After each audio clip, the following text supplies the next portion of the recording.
Hello, my name is Elia Hearn, and I am a research assistant at the Heinz C. Prechter Bipolar Research Program. Bipolar disorder has the highest rate of suicide of all psychiatric conditions. Previously, associated risk factors for suicide and bipolar disorder include isolating factors, such as living alone and being unemployed. In this work, we hypothesized that suicide would increase in the bipolar population during the pandemic due to an increase in isolating risk factors. Participants in the study were 220 bipolar individuals enrolled within the larger prospective longitudinal Prechter Bipolar Research Study.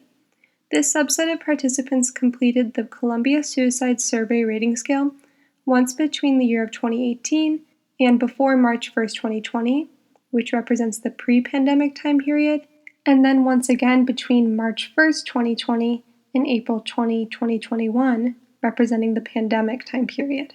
The same participants answered the patient health questionnaire bi-monthly throughout both pre-pandemic and pandemic time periods.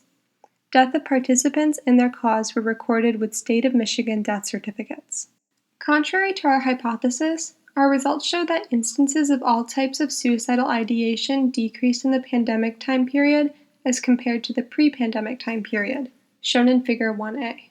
Further, depression score stayed stable, shown in Figure 2A, while thoughts to commit self-harm also decreased, as seen in Figure 2B. Both total and aborted suicide attempts decreased as well when comparing the two time periods, as shown in Figure 1B. Finally, the actual instances of death by suicide was the same in both time periods. This leads us to think that isolation may not be a risk factor for suicide in the bipolar population, at least not in the context of a global pandemic. Future research can explore why it may actually be protective.